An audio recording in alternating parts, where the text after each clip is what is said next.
श्री वाल्मिकींनी लिहिलेलं रामायण हे महाकाव्य, तसेच त्या रामायणाचा जो राजा तो महाप्रतापी ईश्वर म्हणजे श्रीराम. श्रीराम हा एकवचनी एकपत्नी म्हणून सुप्रसिद्ध. तसेच तो श्रीराम उत्कृष्ट पुत्र, तसेच तो श्रीराम उत्कृष्ट पिता आणि उत्कृष्ट शिष्य म्हणून जगप्रसिद्ध पावलेल्या त्या रामाच्या नुसते नाव घेतले असता भूत प्रेत संबंध हे सर्व चळाचळा कापतात. त्या रामाचे नाव घेऊनच आपल्याला मोक्ष मिळतो. श्रीरामाच्या दरबारामध्ये अश्वमेध यज्ञासाठी सर्व लोक जमलेले होते. त्यावेळी 2 बटू तिथे अवतरले आणि ते म्हणाले, आम्ही ऋषी वाल्मिकींचे मानसपुत्र आहोत, आम्हालाही श्रीरामचरित्राचं गायन करायचं आहे. आणि त्यांनी आपल्या सुस्वर गायनाने सर्व प्रजेला आवडेल असं गाणं म्हणायला सुरुवात केली आणि रामकथा गायला सुरुवात केली. आणि ते म्हणू लागले, स्वये श्री राम प्रभु ऐकती, स्वये श्री राम प्रभु ऐकती, कुशलव रामायण गाती, कुशलव रामायण गाती, स्वये श्री राम प्रभु ऐकती, स्वये श्री राम प्रभु ऐकती, कुशलव रामायण गाती, कुशलव रामायण गाती.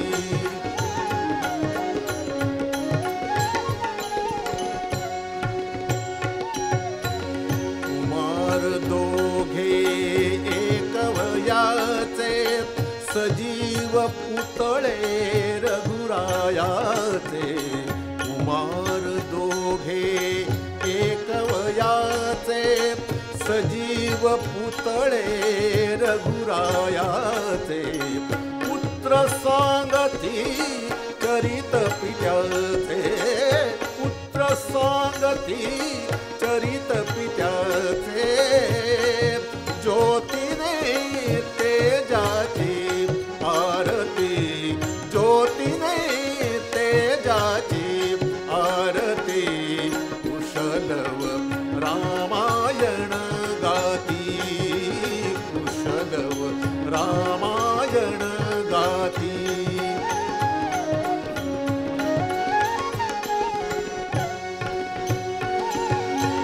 फुला परी ते ओठ उमलती, फुला परी ते ओठ उमलती.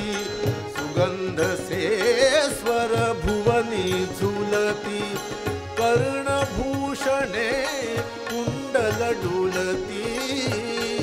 संगती वीणा झंकारती, संगती वीणा झंकारती.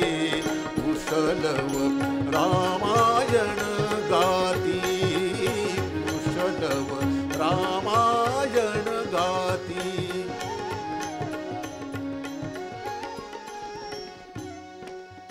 राजा दशरथ महापराक्रमी राजा होता. अनेक राज्ये त्यांनी जिंकलेले होते, परंतु त्याच्या मनामध्ये एक प्रकारचं दुःख सलत होतं. ते म्हणजे त्याच्या राज्याला, त्याच्या गादीला वारस नव्हता. म्हणून त्याने ऋषी कृष्यशृंग यांच्या मदतीने एक महायज्ञ सुरुवात केली. काही दिवस गेल्यावरती त्या महायज्ञाच्या ज्वाळेमधून एक यज्ञपुरुष म्हणजे यज्ञदेवता प्रकट झाली आणि ती दुंदुबीसारख्या दमदार आवाजात म्हणू लागली हे दशरथा, तुझ्या ह्या यज्ञामध्ये मी प्रकट झालो आहे, हा माझा सन्मान आहे. आणि हे मी पसायदान, हे जे पायसदान तुला देत आहे, हे पायसदान तू तुझ्या तिन्ही राण्यांना दे. आणि तिन्ही राण्यांना 4 पुत्र होतील आणि ते महापराक्रमी होतील. यथाकाल त्याप्रमाणे दशरथाने त्याच्यावरती कार्यवाही केली. आपल्या राण्यांना ती सर्व एक प्रकारची दैवी शक्ती असलेली पायस दिले. राम जन्मला सखी, राम जन्मला, राम जन्मला सखी, राम जन्मला, राम जन्मला सखी, राम जन्मला.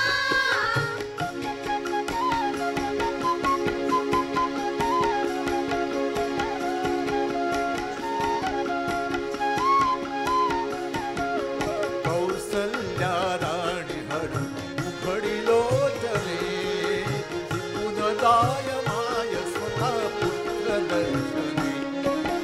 ओघळले आसु सुखे कंठ दाटला, ओघळले आसु सुखे कंठ दाटला. राम जन्मला सखी, राम जन्मला, राम जन्मला सखी, राम जन्मला.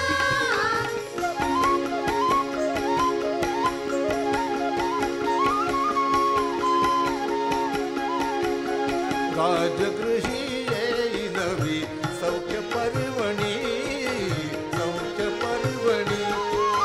मानावून हंबरल्या धेनु अंगणी, धेनु अंगणी. दुंदुबीचा नाद तोच धुंद कोतला, दुंदुबीचा नाद तोच धुंद कोतला. राम जन्मला सखी, राम जन्मला, राम जन्मला सखी, राम जन्मला.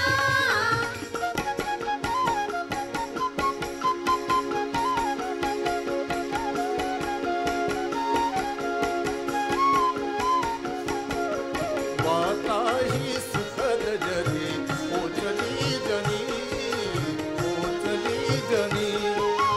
देहातून राजपती धावले कुणी, धावले कुणी. युवतींचा संघ एक गात चालला, युवतींचा संघ एक गात चालला. राम जन्मला सखी, राम जन्मला, राम जन्मला सखी, राम जन्मला. सावळा ग रामचंद्र माझ्या मांडीवर न्हातो, माझ्या मांडीवर न्हातो. सावळा ग रामचंद्र माझ्या मांडीवर न्हातो, माझ्या मांडीवर न्हातो. अष्टगंधाचा सुवास निळ कमळाना येतो, निळ कमळाना येतो.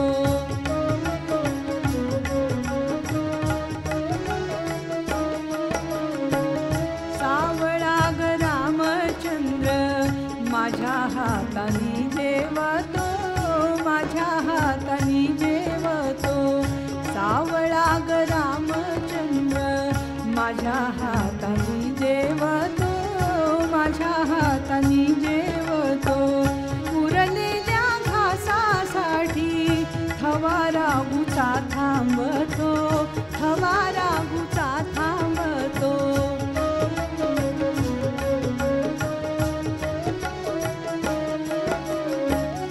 सावळा ग रामचंद्र चंद्र नभीचा मागतो. सावळा ग रामचंद्र चंद्र नभीचा मागतो.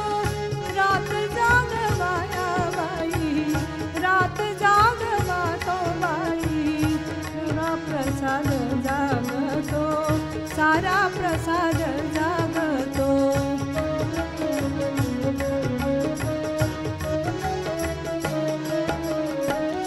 सावळा ग रामचंद्र उद्या होईल तरुण. सावळा ग रामचंद्र उद्या होईल तरुण. मग पुरता वर्षे मग पुरता वर्षेल देवकृपेचा वरुण देवकृपेचा वरुण देवकृपेचा वरुण देवकृपेचा वरुण देवकृपेचा वरुण देवकृपेचा वरुण. मिथिला नगरीचा राजा जनक ह्याच्याकडे स्वयंवर लागलेले होते आणि त्यावेळेला हजारो राजे तिथे जमलेले होते आणि त्यांनी शिवधनुष्य तिथे ठेवलेले होते. तर विश्वामित्र म्हणाले, हे जनक राजा, येथे जे 2 महापराक्रमी बटू माझ्याबरोबर आलेले आहेत हे साक्षात दशरथाचे मुलगे आहेत, तर त्यांना तुझा आशीर्वाद पाहिजे. त्यानंतर राम आणि लक्ष्मणाने त्यांना नमस्कार करून त्या धनुष्यालाही नमस्कार केला. त्यानंतर तेथेच सीतेचे आणि रामाचा विवाह झाला आणि त्या विवाहाचा आनंदाची गाणी त्या मिथिला नगरीतले लोक गात होते. स्वयंवर झाले सीतेचे स्वयंवर झाले सीतेचे स्वयंवर झाले सीतेचे स्वयंवर झाले सीतेचे स्वयंवर झाले सीतेचे स्वयंवर झाले सीतेचे स्वयंवर झाले सीतेचे.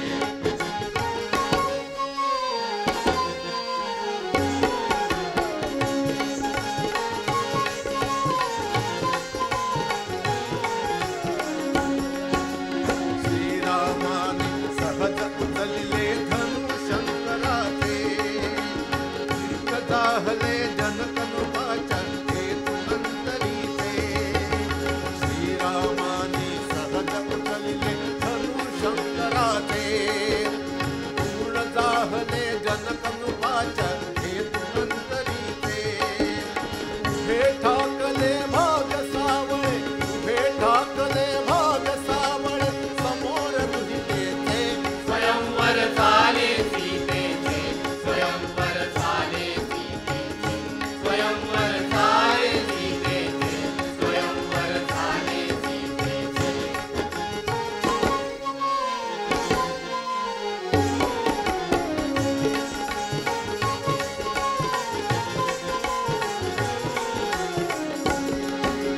उंचावल्या जरा पापण्या पाहत ती राही तडिता घाता परी भयंकर नाद तोच होई. उंचावल्या जरा पापण्या पाहत ती राही तडिता घाता परी भयंकर नाद तोच होई. श्रीरामानी केले तुकडे श्रीरामानी केले तुकडे 2 धनुष्याचे स्वयंवर झाले सीतेचे स्वयंवर झाले सीतेचे स्वयंवर झाले सीतेचे स्वयंवर झाले सीतेचे.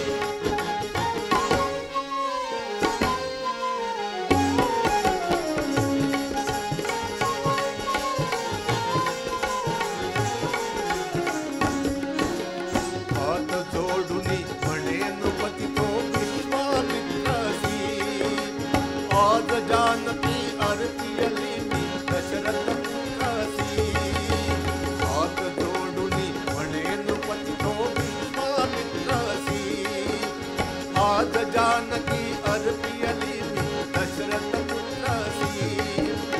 आनंदाने मिटले डोळे आनंदाने मिटले डोळे दुःख मैथिलीचे स्वयंवर झाले सीतेचे स्वयंवर झाले सीतेचे स्वयंवर झाले सीतेचे स्वयंवर झाले सीतेचे.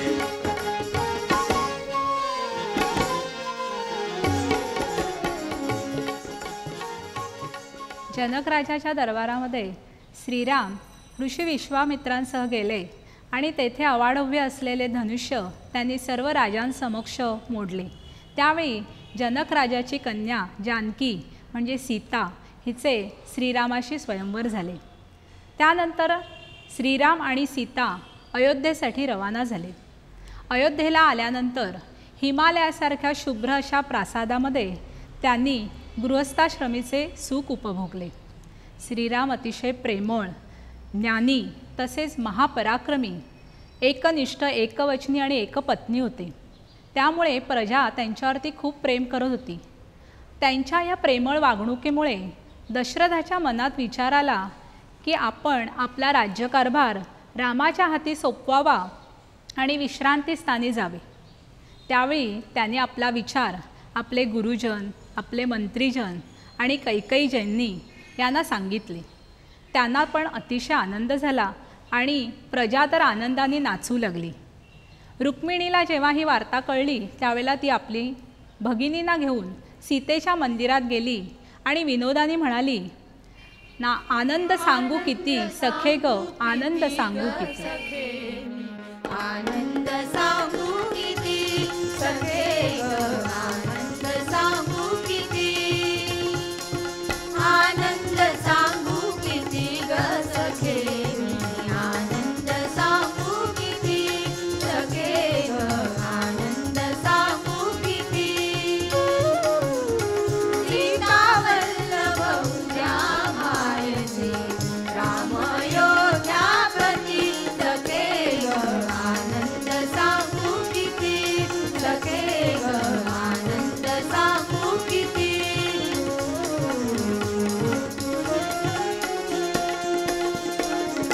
सिंहासनी श्री राघव बसता, वामांगी तू बसशील सीता. सिंहासनी श्री राघव बसता, वामांगी तू बसशील सीता. जरा गर्विता, जरा लज्जिता, जरा गर्विता, जरा लज्जिता. राजभूषणा भूषवी घरी, कमनीय तव आकृती सखे ग, आनंद सांगू किती सखे ग, आनंद सांगू किती.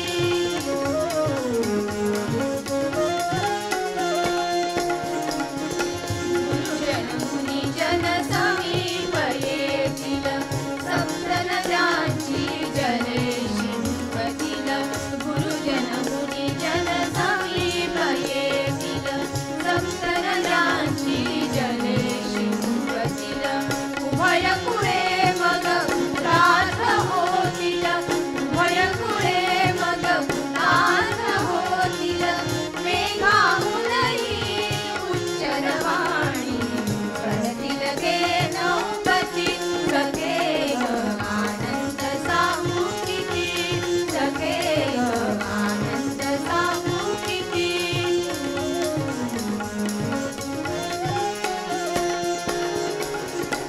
ओळखीचे बघ आले बलरव, सावली तरी दिसते संशव. ओळखीचे बघ आले बलरव, सावली तरी दिसते संशव. तुला भेटण्या येती राघव, तुला भेटण्या येती राघव. बालिश नयनी तुझ्या एका रचेला जागृती सखे ग, आनंद सांगू किती सखे ग, आनंद सांगू किती. रामाचा राज्याभिषेक होणार कळल्यावरती कैकेयीला राग आला. तिने आपले जुने दिलेले 2 वर दशरथाकडून मागून घेतले. आपल्या मातापितांची आज्ञा समजून राम, लक्ष्मण आणि सीता जंगलात जाऊन राहू लागले. तेथे लंकाधिपती रावण कपट कारस्थान करून सीतेला पळवून त्याने नेले. त्यावेळी सागरावरून पलीकडे लंकेला जाण्यासाठी पूल बांधण्यासाठी म्हणून रामाने सागराला विनंती करण्यासाठी 3 दिवस तेथेच पूजा अर्चा केली आणि सागर तेथे प्रकट झाला आणि रामाला म्हणाला, मी सर्व काही ते मदत करतो. तुमच्याकडे असलेल्या नळ नावाच्या वानर प्रमुखाची मदत घ्या आणि प्रत्येक दगडावरती श्रीराम श्रीराम लिहा. आणि त्यानंतर सर्व वानरगण दगडावरती श्रीराम श्रीराम नाव लिहू लागले आणि म्हणू लागले, सेतू बांधारे सागरी, सेतू बांधारे सागरी. बांधारे सागरी सेतू बांधारे सागरी, सेतू बांधारे सागरी. राम रामचंद्र की जय. सेतू बांधारे, सेतू बांधारे, सेतू बांधारे सागरी, सेतू बांधारे सागरी, सेतू बांधारे सागरी. राम रामचंद्र की जय. गिरिराजाचे देह नितळुनी, गजांग शाचा शिरा उचलुनी. गिरिराजाचे देह नितळुनी, गजांग शाचा शिरा उचलुनी.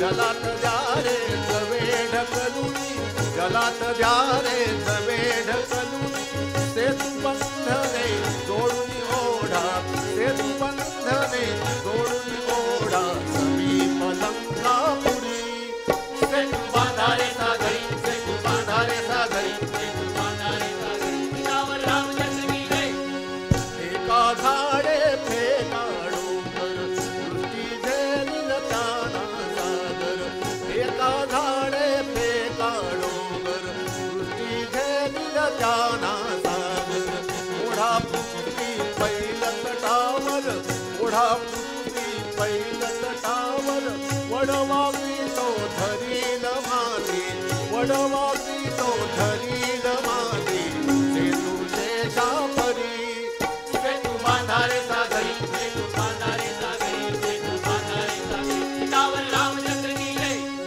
गरजा गरजा हे वानर गण रघुपती राघव पतित पावन रघुपती राघव पतित पावन रघुपती राघव पतित पावन रघुपती राघव पतित पावन रघुपती राघव पतित पावन गरजा गरजा हे वानर गण रघुपती राघव पतित पावन जय लंकारी जानकी जीवन जय लंकारी जानकी जीवन युद्ध आदि जडू लागूया युद्ध आदि जडू लागूया मूर्तीचा भेरी सेतू बांधारे सागरी सेतू बांधारे सागरी सेतू बांधारे सागरी लंकेच्या भूमीवर प्रचंड युद्ध झाले.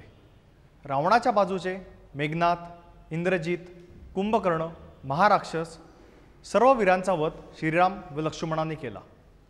मात्र रावणाला मारण्यासाठी केलेले सर्व प्रयत्न विफल होऊ लागले. त्याची 10 तोंडे पुन्हा पुन्हा पुनर्जन्म घेऊ लागली. तेव्हा श्रीराम म्हणाले, आज विफल का होती बाण. यावर इंद्राने दिलेल्या रथाचा सारथी मातली श्रीरामांना म्हणाला, आपण असे का म्हणत आहात. रावणाचा वध हा महाअस्त्रानेच होणार आहे. कारण देवाने सांगितल्याप्रमाणे रावणाच्या मृत्यूची वेळ आता समीप आली आहे. वानरसेनेने त्यांचा विध्वंस केला. आकाशातून नौबती वाजू लागल्या. स्वर्गातील देवांनी पुष्पवृष्टी केली. स्वर्गातील अप्सरा गंधर्व गाऊ लागले, देव हो बघा रामलीला भूवरी रावण वध झाला. देव हो बघा रामलीला भूवरी रावण वध झाला भूवरी रावण वध झाला. देव हो बघा रामलीला देव हो बघा रामलीला भूवरी रावण वध झाला भूवरी रावण वध झाला.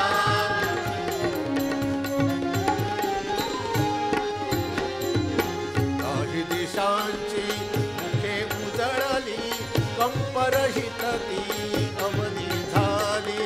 काही दिशांची मुखे उजळली कंपरहित ती अवनी झाली. रवी प्रभेते स्थिरता आली रवी प्रभेते स्थिरता आली. हो मातली महद्भाग्य वेला भूवरी रावण वध झाला भूवरी रावण वध झाला.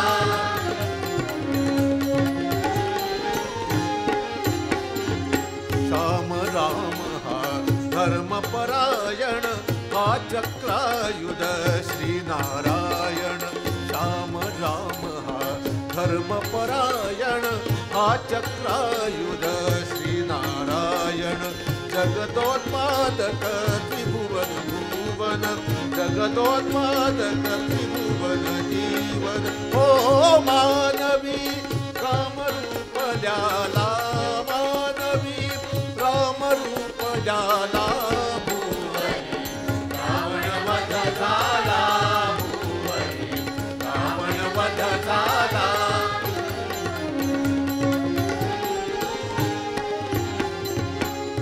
श्री विष्णू कमला सीता स्वये जाणता असुनी नेनता. करिता स्वये जाणता असून नेनता युद्ध करी हे जगता करिता युद्ध करी हे जगता करिता हो दाखवी अतुल राम लीला दाखवी अतुल राम लीला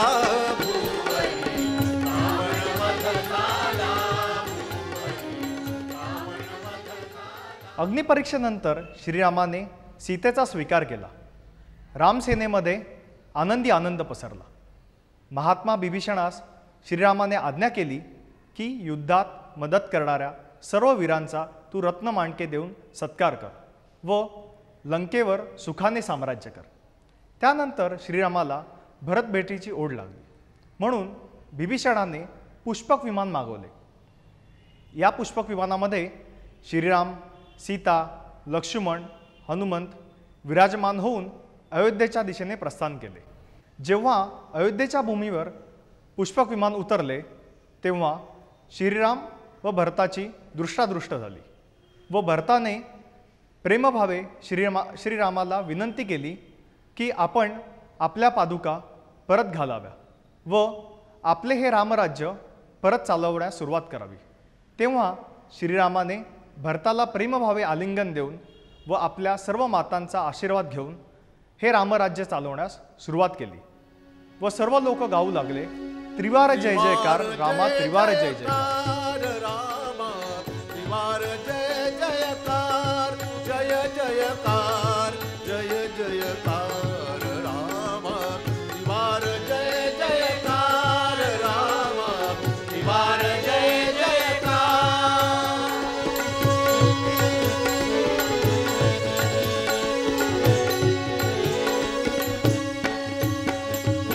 तुला चिंतिते सुदीर्घ आयु पुण्य सलीला सरिता सरयू पुलकित पृथ्वी पुलकित वायू पुलकित पृथ्वी पुलकित वायू आज अहल्ले परी जाहला नगरीचा उद्धार नगरीचा उद्धार त्रिवार जय जयकार रामा त्रिवार जय जयकार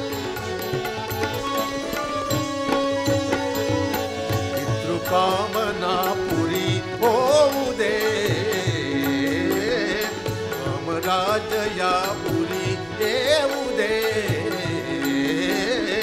पितृकामना पुरी होऊ दे रामराज या पुरी येऊ दे ते कौसल्या माय पाहू दे ते कौसल्या माय पाहू दे रात्री सह तू परंपरेने भोग तुझा स्वीकार भोग तुझा स्वीकार त्रिवार जय जयकार रामा त्रिवार जय जयकार त्रिवार जय जयकार समय वर्षतील मेघधरेवर सस्य शामिनी धरा निरंतर सेवारत जन स्वधर्म तत्पर शांती शांती मुनी वांछिती ती घेओ आकार